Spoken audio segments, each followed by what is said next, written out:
너는 누구를 위하여? 너를 위하여. 방주는 누가 만듭니까? 네가 만들어라 그런 거예요.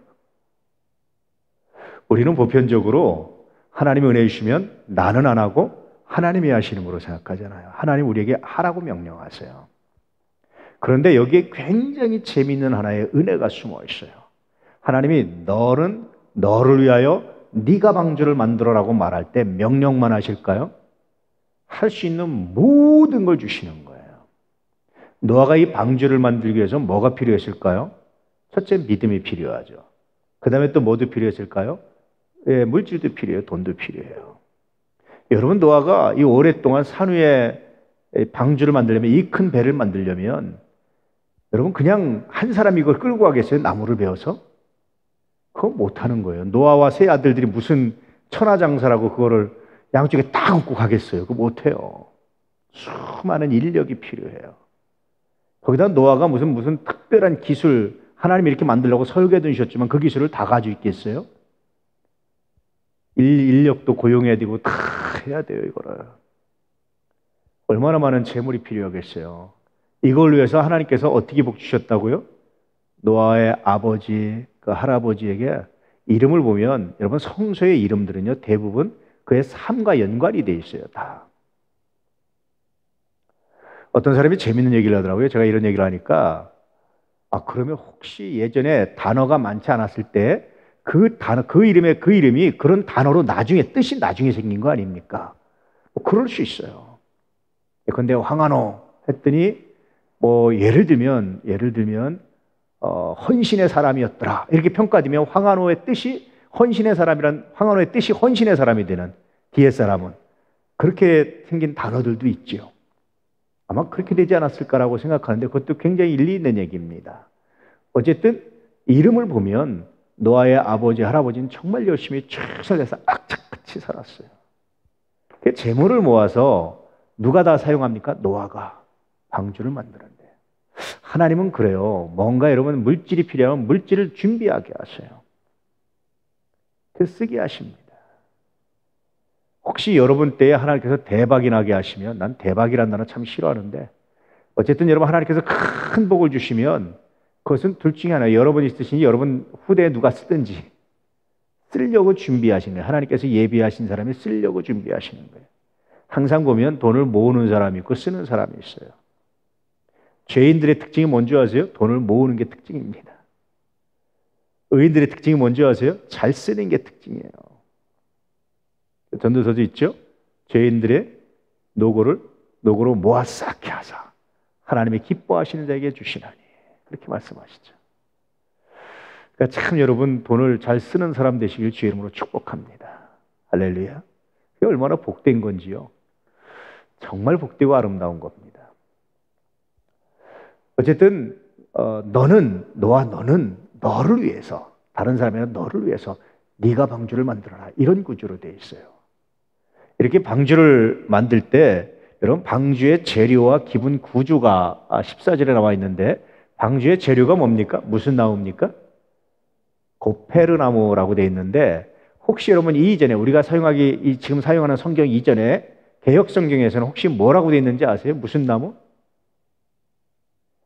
1번 소나무, 2번 감나무, 3번 전나무, 4번 잣나무.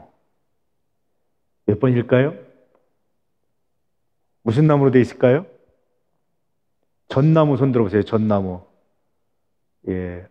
누가 전나무를 했는데? 전나무. 예, 또 무슨 나무예요, 송건사님? 말씀 안 하셨어요? 제가 이럴 때마다 다른 교회에서 설교하는 것 같아요. 내가 얼마나 열심히 강의해드리고, 창세기도 지금 몇 번째 나가는 건데, 지금. 예, 전에는 잣나무로 되어 있어요, 잣나무. 이 잣나무인데요, 고페르나무가 정확히 무슨 나무인지 몰라요. 왜냐하면 딱 요 한 번만 기록되어 있어요, 고페르나무라는 게. 정확히 무슨 나무인지 모르는데, 학자들이 여러 가지 추정하기를 아마 잣나무일 가능성이 크다 그래서 전에 성경에서 그냥 잣나무로 번역했는데 새로운 성경에서는 정확히 모르니까 그냥 원어를 써놨어요. 히브리어 원어에 고페르라고 되어 있거든요. 그냥 고페르나무라고 원어를 써놨어요. 근데 아마도 잣나무이지 않을까. 잣나무일 가능성이 정말 크다 이렇게 봅니다. 이 잣나무는요 백향목처럼 아주 성전에 짓는 재료도 쓰이고 솔로몬 성전의 재료로 백향목과 잣나무가 쓰여요. 아주 내구성이 좋고 단단하고 좋다고 그러죠. 소나무과의 나무죠. 그래서 어떤 사람은 소나무라고도 부르는데 잣나무의 여러분 국제적인 이름이 뭔지 아세요? 코리안 파이예요. 한국 소나무, 한국 나무입니다. 한국 나무. 우리 한국 잣나무가 제일 품질이 좋다고 그래요. 뭐 어쨌든 그렇게 얘기하는데 이 잣나무로 오늘은 고페로 나무로 잣나무 같은 것으로 예를 들면 그런 겁니다. 너를 위해서 방주를 만들어라 이렇게 말하죠. 근데 이때 방주도 재밌어요. 방주의 모양이 사실은 배가 아닙니다. 어떤 사람이 이제 이렇게 방주 모양을 이렇게 만들었어요. 근데 이건 배 모양처럼 돼 있잖아요. 근데 사실은 원래 방주의 모양은 이런 배가 아니라 여러분 직사각형에 이렇게 사각형으로 된 겁니다. 직사각형으로. 근데 무슨 케이크 같은 거죠? 직사각형에 이렇게 쭉 들어있는 케이크 같은 거 있죠. 롤 케이크나 이런 것처럼. 그런 박스 같은 거예요. 포장 박스 같은 거예요. 그게 방주예요. 테바라고 말하는데요. 히브리 언어로 방주를 테바라고 그러는데 이 테바가 이렇게 생긴 직사각형 상자예요. 상자. 그래서 직사각형 상자라서 저런 배처럼 앞에 있어서 무릎길을 헤치고 방향을 잡고 나가는 게 아니에요. 방주에는 키도 없어요. 돛도 없어요. 그냥 상자예요. 상자. 상자에다가 3층으로 만들어서 그냥 하나님께서 물에 띄우셨어요. 어떻게 하라는 겁니까 여러분? 노아가 스스로 방주의 키를 잡고 방향을 잡아나가는 게 아니에요. 왜냐하면 온 세상이 물에 잠겼는데 어디로 갈 거예요? 그런 의미도 있고 하나님께서 방주를 이끌어 가시는 거예요. 노아가 스스로 방주를 움직여서 돛을 달고 바람을 갖고 가는 게 아닙니다. 신앙은 그래요. 신앙은요 하나님께서 이끄시는 거예요. 이스라엘 백성들도 출애굽에서 낮에는 뭐죠? 구름기둥, 밤에는 불기둥이에요. 구름기둥이 움직이면 움직이고 불기둥이 움직이면 움직이고 멈추면 멈추는 거예요. 항상 여러분 파수꾼은 뭐 생각했겠습니까?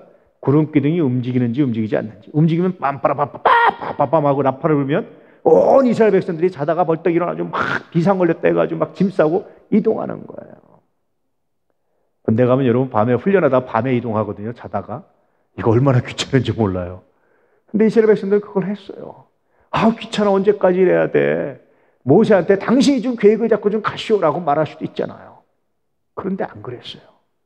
구름기둥이 가는 방향대로 가면 가고 멈추고 멈추고 밤에는 불기둥이 가면 가고 멈추고 멈추고 어떤 사람은 불기둥이 그 당시에 그 옆에서 화산이 터져가지고 있었다는데 그건 잘못된 얘기예요. 왜냐하면 이게 기둥이 움직였거든요.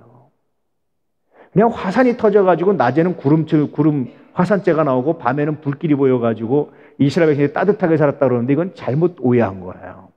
왜냐하면 움직였거든요. 기둥이. 불기둥도 움직이고. 그렇게 하나님께서 인도하시는 대로 가는 거예요. 여러분 신앙은 그렇습니다. 내가 키를 가지고 내 인생의 키를 가지고 내 계획을 가지고 살아가는 것이 아닙니다. 나는 당장 내일 일을 몰라요. 어디로 갈지 몰라요. 근데 하나님 당신이 인도하시면 내가 그대로 가겠습니다. 그것이 전략적으로 중요하지 않든 나의 이익에 부합하든 부합하지 않든 하나님 인도하신 대로 가겠습니다. 이게 신앙의 가장 기본이에요. 방주는 그래서 신앙의 가장 기본적인 내용들이 다 들어있습니다. 첫 번째는 방향이 없다. 키도 없다. 돛도 없어요. 추진장치도 없어요. 방주는. 그냥 네모난 길쭉한 네모난 상자입니다. 이게 방주예요. 근데 여러분 재미있는 것은요. 이 방주 테바라는 단어가 또 어디에 쓰였느냐면 어린아이 모세를 갈대 상자에 넣잖아요. 그 갈대 상자를 테바라고 불렀어요. 테바라고. 또다시 하나님께서 노아를 통해서 온 세상을 구원하시는데 노아 가지를 구원하시고 다시 또 노아를 통해서 온 세상 온 일을 다시 만드시는데 테바를 사용하셨어요. 이스라엘 백성들을 구원하시는데 또다시 테바를 사용하셨어요. 나중에 이 테바라는 단어는 또 어디에 나오냐면 괴라는 말에 또 테바를 사용했어요. 그래서 계속해서 이 방주 사상은 성경 전체에 흘러가요. 이렇게. 나중에 예수님께서 제자들과 함께 배에 타시죠. 제자들이 풍랑이는 배에서 예수님 주무세요. 혹은 풍랑이 고통당하는 제자들에게 예수님 바다를 걸어서 오셔요.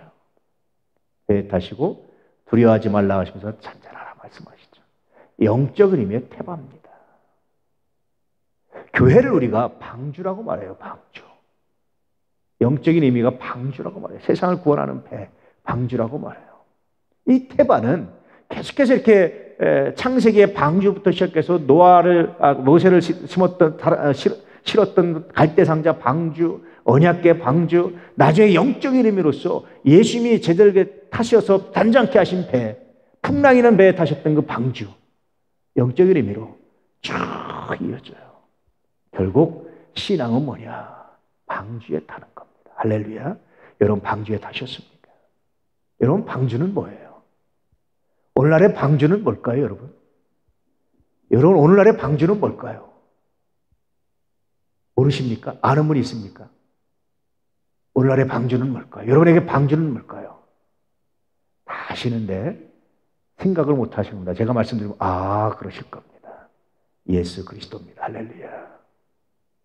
어떤 사람은 피난처, 어디 땅 어딘지 지구 어디가 피난처라고 생각하는데 그렇잖아요. 우리의 피난처는 누굽니까? 예수 그리스도예요. 이 땅 지구에서 피할 곳 없어요. 전쟁 나면 피할 곳 없어요, 여러분. 예수 그리스도가 우리의 피난처입니다. 할렐루야. 아무것도 피할 데가 없어요. 어디도 갈 데가 없어요. 지금 피난도 못 가요. 동시다발로 떨어져서 예수 그리스도입니다. 여러분 방주에 타셨습니까? 다시 말하면 예수 안에 계십니까? 이렇게 묻는 거예요. 예수 안에 계십니까, 여러분? 예수 안에 계시면 방주에 타면 뭐가 없다고요? 키가 없어요. 방향키가 없어요. 예수 안에 타신 분들은 내가 내 인생을 계획하고 꿈꾸고 가는 게 아니라 하나님이 인도하시는 대로, 하나님이 말씀하시면 내가 하고, 하나님이 멈추라 하시면 멈추고, 가라 하시면 가고 하겠습니다. 이 마음 가지고 살아가는 거예요. 때때로 여러분 특징이 하나 있어요. 하나님께서 인도하시는 것에 특징이 있어요. 우리가 생각하는 길과 달라요. 모세가요, 이스라엘 백성들이고 출애굽하잖아요. 직접 그냥 직선길로 쭉 가면 아무리 많이 걸려도 3주면 갈 수 있는 길이에요. 그런데 구름기둥, 불기둥이 인도하는 대로 가니까 몇 년 걸렸습니까, 여러분? 40년. 40년 걸렸는데 그 40년이 이스라엘 역사에서 얼마나 중요한지요. 여러분, 유대인들의 영적인 샘물은 광야 시대예요. 그들은 광야 시대에서 수천 년 동안 영적인 샘물에서 영적인 물을 길어 먹는 거예요. 유월절 예식이라든지 다 여러분 광야 시대와 연관되어 있습니다. 십계명 다 광야 시대와 연관되어 있어요. 광야 시대가 영적인 샘물이었어요. 결국 손해본 것 같지만 3주 만에 갈 수 있는 길을 40년간에 갔지만, 그렇지만 여러분 그 40년이 이스라엘 전체의 영적인 샘물이 되는 정말 귀한 시간이었다는 거예요. 여러분 마찬가지입니다. 인생의 지름길로 가려고 하지 마세요. 하나님이 인도하신 대로. 할렐루야. 내가 앞서가서 제일 빨리 가서 동기들 중에 내가 제일 먼저 성장할 것이다. 그런 거 꿈도 꾸지 마세요. 내 주변 사람들은 내가 더 먼저 갈 것이다. 꿈도 꾸지 마세요.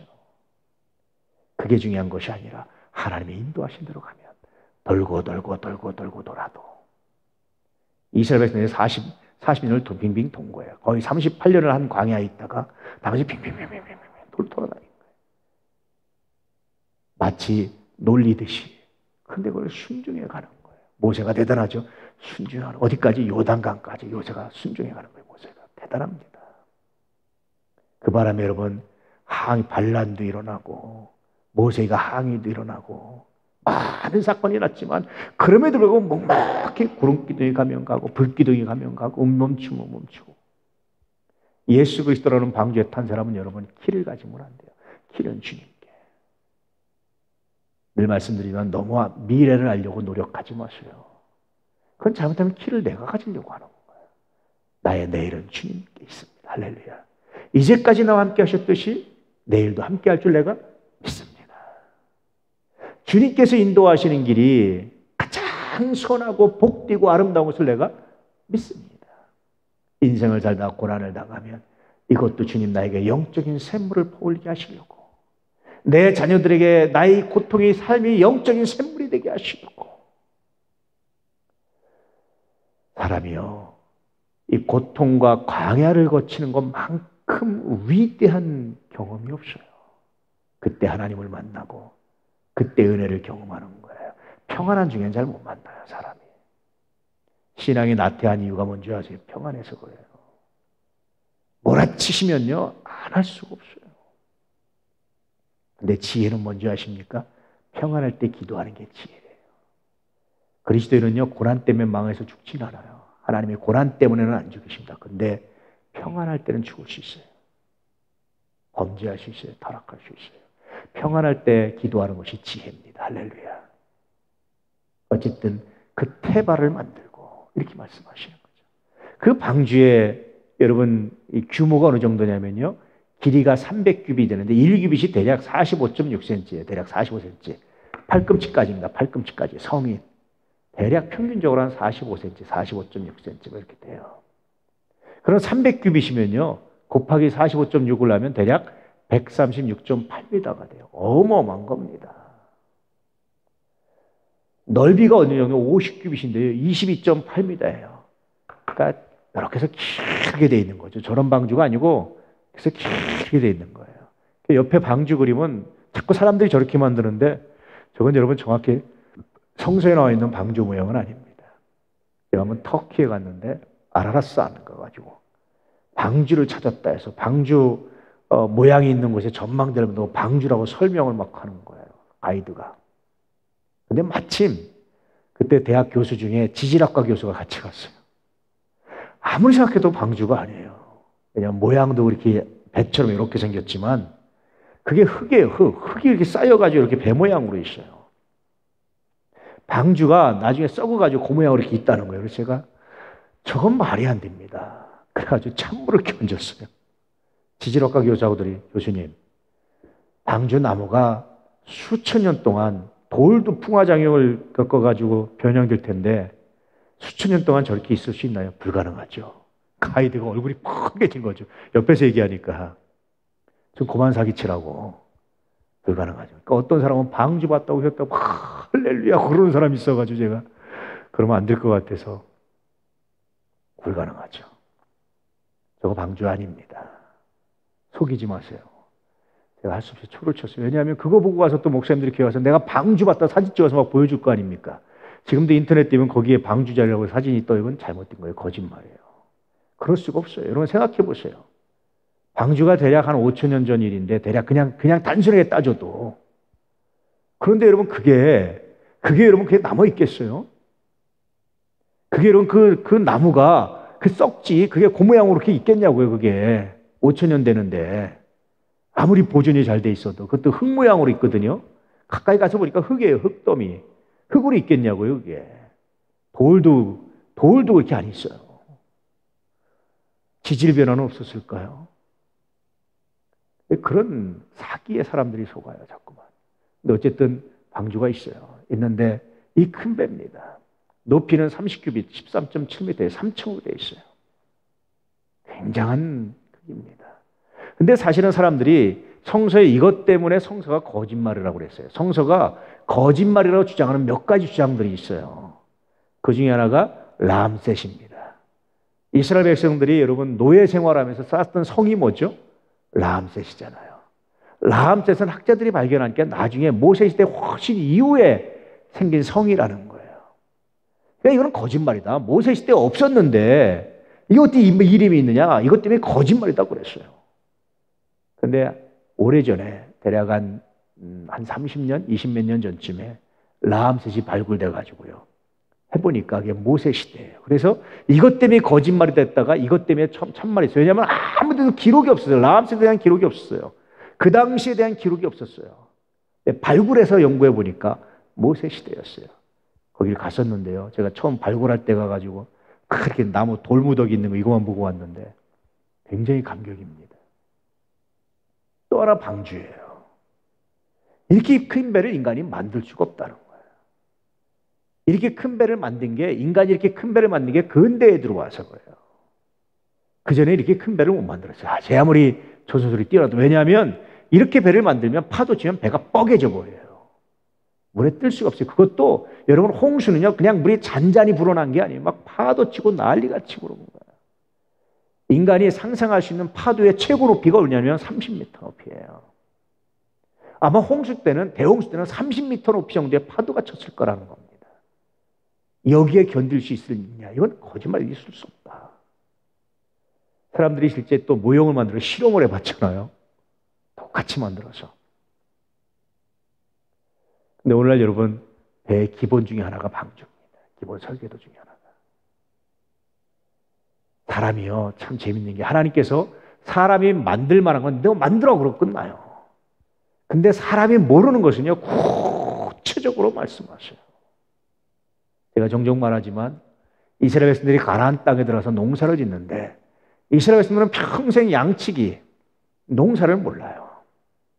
그래서 가나안 백성들한테 농사를 배웠단 말이에요. 근데 사실은 농사 문화 하나하나가 다시는 다 우상 숭배예요.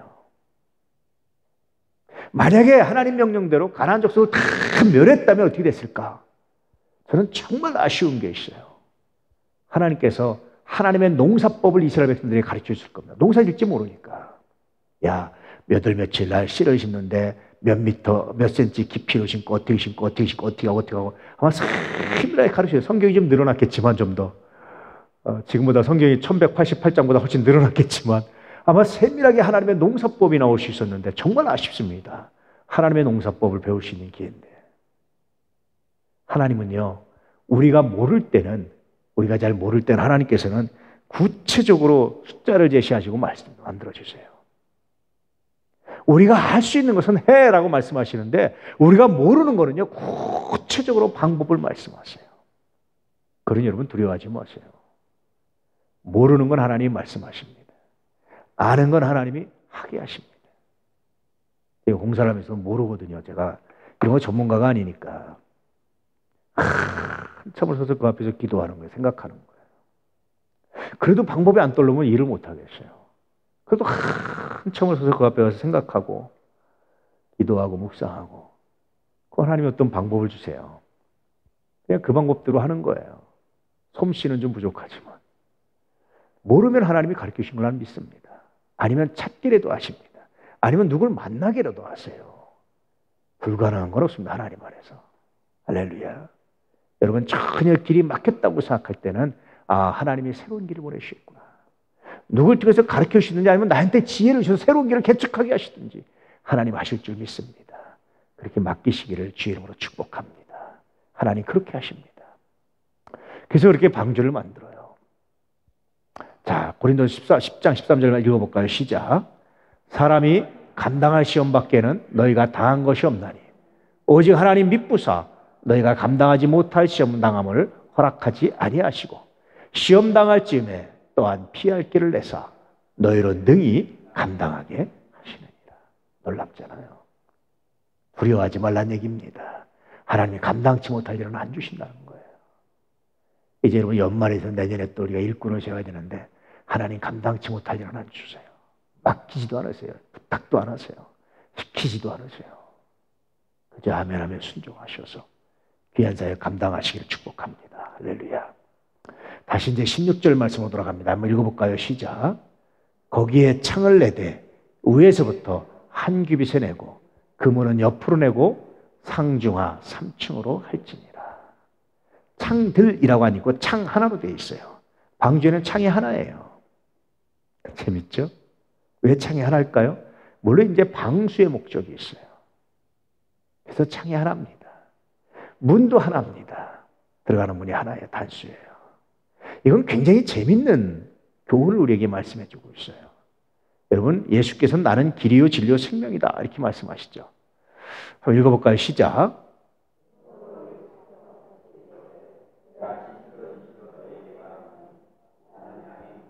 방주의 문처럼 유일한 문이다 그렇게 말씀하시는 거예요. 두 번째 시작.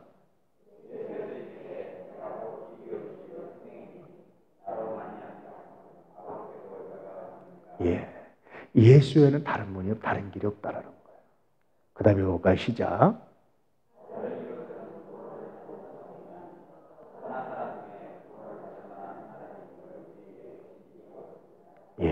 그렇습니다. 그래서 방주에 창이 하나고 문이 하나라는 건 다시 또 구원론적인 관점이 있어요. 그래서 방주는 전체가 구원과 연관되어 있어요. 예수 그리스도 외에는 다른 길이 없습니다. 들어가는 문이 하나예요. 나는 양의 문이다. 양의 문이다라는 것은 그 당시 유대 목동들 사이에 굉장히 중요한 문화인데요. 거긴 나무가 많잖아요. 광야라. 그러니까 문을 일일이 만들 수가 없어요. 그 돌담을 쌓아요. 돌담을 이렇게 동그랗게 쌓고 그 다음에 문 들어가는 자리는 남겨놓고 양을 다 넣어요. 그리고 목동이 문에 딱 이렇게 누워서 잡니다. 누구든지 이 문을 들어와서 양을 노략질려면 목동을 넘어가지 않고는 안 돼요. 목숨 걸고 양을 지키는 거예요. 예수님께서 나는 양의 문이다라는 건 마찬가지예요. 우리를 다 울타리에 넣어놓고 예수님께서 그 문에 딱 누워서 쉬시는 거예요. 주무실 때는. 누구든지 예수를 거치지 않고는 아무도 우리를 들어와서 해칠 자가 없다라는 거예요. 완벽한 보호를 말씀하시는 겁니다. 뿐만 아니라 구원의 유일한 길이라는 말씀을 하시는 거예요. 방주의 문이 하나이듯이 우리가 구원받는 길도 예수 외에는 없습니다. 할렐루야. 예수 그리스도 그분을 의지하시고 그 이름만 부를 수 있는 은혜가 있기를 주의 이름으로 축복합니다. 아멘. 그러면서 다시 삼중하, 상중하, 삼층으로 하라고 말하죠. 이건 또 유대 문화에서 삼층천이라는 게 있어요. 유대인들은 하늘이 세 개라고 생각해요. 첫째 하늘은 우리가 아는 이런 공중입니다. 두 번째 하늘은 우주예요. 우주. 세 번째로는 하나님이 계신 영적인 장소예요. 삼층천으로 되어 있다고 해서 바울이 삼층천에 갔다 왔다 이렇게 간증을 하죠. 입신 아마 은사가 아니었을까 싶은데 어쨌든 그런 간증을 해요. 방주는 마치 그런 것처럼 우주의 축소 모형처럼 마치 상중하 3층으로 되어 있는 것처럼 하나님이 계신 곳을 상징하는 것처럼 그렇게 방주를 만들었어요. 그래서 방주에 그냥 3층이 아니라 이렇게 전체 하나님의 구원 계획과 하나님의 창조 계획과 창조하신 모든 것들이 방주 안에 다 집약되어 있습니다. 이 방주가 예수 그리스도입니다. 할렐루야. 교회를 그리스도의 몸이라고 말하는 것은 교회가 방주의 역할을 해야 된다는 거예요. 여러분이 방주에 타셨습니까? 다시 한번 방주를 묵상할 수 있는 은혜가 있기를 주의 이름으로 축복합니다. 오늘 말씀을 통해 주시는 메시지가 있습니다. 첫 번째, 시작.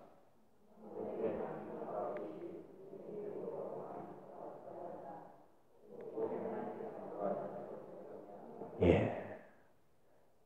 방주에 방향키가 없듯이 우리 인생도 마찬가지예요. 방주에 탔으면, 예수께 맡겼으면 우리가 미래를 계획할 수 있어요. 내년을 계획할 수 있어요. 근데 우리는 뭘 해야 되는지 아세요? 내 계획대로 이루어졌다. 이거 꿈꾸시면 안 돼요. 나는 이렇게 계획했는데 삶의 결과 하나님이 이렇게 인도하셨으면 왜 내가 하나님께서 이만큼 벗어났을까를 묵상하시고 회개하시는 거예요. 그런 의미에서 계획의 의미가 있어요. 두 번째,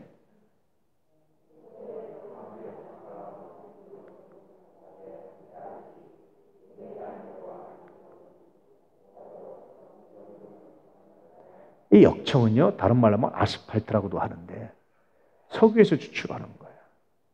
석유왕 록펠러가요, 성경을 읽다가 역청이라는 말을 발견하고 이건 분명히 석유에서 나온 거다. 그래서 중동 지역에 석유 탐사를 시켜요. 그래서 석유 유전을 개발해가지고 대부가 석유왕이라는 소리를 듣게 됐죠. 그 당시요, 록펠러가 왜 위대하냐면 그 당시에 많은 사람들이 성경을 신화적인 것으로 생각을 했어요. 신화라고 생각을 했어요. 심지어 신학자들도 그런 생각을 하는 사람이 굉장히 많아요. 근데 록펠러는 신화가 아니라 말씀을 그대로 생각한 거예요. 그리고 많은 돈을 들여서 탐사들을 보내가지고 중동 지역을 샅샅이 훑게 한 거예요. 그리고 거기서 석유를 발견하게 됩니다. 이 역정은 물이 들어오는 걸 막는 거예요. 이렇게 방수 역할을 해요. 에덴에 여러분, 악이 들어오지 못하도록 아담이 막았어야 하듯이 실패했잖아요. 우리도 우리의 삶에 악이 틈타지 못하도록 막아야 됩니다. 할렐루야. 악이 맨 먼저 뭐로 틈타게 해요? 맨 먼저 악이 틈타는 첫 관문이 뭔지 아세요? 생각입니다. 생각으로 틈타요. 제가 한참 이렇게 누군가 토론을 하든지 이야기하든지 상담을 하면 생각이 딱 막혀서 거기서 못 벗어나는 경우들을 봐요. 아무리 얘기해봤자 의미 없어요. 이해 못합니다. 그럴 때는 어디서 생각이 막혔는지를 역으로 추해서 거기를 딱 뚫어주면요. 아, 그러고 건너뛰어서 이제 다 이해를 해요. 사람이 생각이 막히면요. 생각이 답답하면요. 그것처럼 정말 힘든 일이 없어요. 생각이 막히면 그래요. 그 밖에 생각을 못 하는 거예요. 도대체 그 밖에 생각이 안 되는 거예요. 바둑을 둘 때요. 여러분 고수와 하수의 차이가 뭔지 아세요? 고수는요. 수가 여러 개 보여요. 100개가 보이면 하수는 2개밖에 10개밖에 안 보여요. 고수는 100가지를 생각하는데 하수는 10가지밖에 생각을 못 하는 거예요. 인생도 마찬가지예요. 10가지 생각이 아니라 한 가지밖에 생각을 못하면 그밖에 생각을 못하니까 그밖에 못하는 거예요. 우리가 왜 여러분 원수를 사랑해야 되는 줄 아세요? 생각을 넓히면요. 원수 사랑하는 게 얼마나 큰 복인지. 우리가 왜 헌신해야 되는 줄 아세요? 생각을 좀 넓히면요. 이 헌신이 얼마나 큰 복인지. 내가 한 헌신과 비교할 수 없는 은혜가. 예수님의 비유에 의하면 천국은 마치 누룩과 같다고 그래요. 나는 하나를 하는데 하나님이 10배고로 만드시는 거예요. 30배, 60배, 100배로 읊혀주시는 거예요. 심지어 성경에 1000배, 10,000배도 나와요. 1000배, 10,000배의 복도 나와요. 여러분 이거 알면요. 우리가 주를 위해서 드리는 것이 얼마나 복된지. 이게 정말 은혜예요. 일을 하다 보면 나도 모르게 찬송이 나오고 노래가 나올 때가 있어요. 하나님 감사합니다. 힘든데 감사해요. 얼마나 감사한지. 생각하면 그래요. 알면. 모르면 뭐만 생각합니까? 힘들다. 당장 내가 이거 해야 되는데 이거 해야 되는데 그만 생각해. 근데 알면 알수록요. 이게 얼마나 은혜인지. 하나님이 나를 사용하신 게 얼마나 은혜인지. 여러분 생각을 넓히시길 축복합니다. 생각에 사단이 틈타지 못하도록 영적인 방수를 하시길 역청을 바라시길 축복합니다. 할렐루야. 생각이 잘못되면요. 다 잘못돼요. 그 밖에 생각이 안 나는 거예요. 슬프죠. 세 번째 메시지가 있습니다. 시작. 구원의 유일한 문은 바로 예수 그리스도입니다. 예수 외에 다른 길이 없어요. 방주는 이걸 말해주고 있어요. 그래서 방주의 메시지가 집중하는 것은 예수 그리스도입니다. 물론 구약 성경 전체가 예수 그리스도에 집중하지만 특히 방주를 아주 직접적으로 예수에게 집중을 하고 있어요. 방주를 묵상하다 보면 예수 그리스도를 새롭게 묵상하지 않을 수가 없어요. 이제 여러분 평생에 다시금 예수 그 이름으로 살아가고 예수 그 이름으로 의지하고 예수 그 이름을 부르고 예수 그 이름으로 기도하며 살아가시는 귀한 은혜가 있기를 주의 이름으로 축복합니다. 할렐루야. 기도하겠습니다.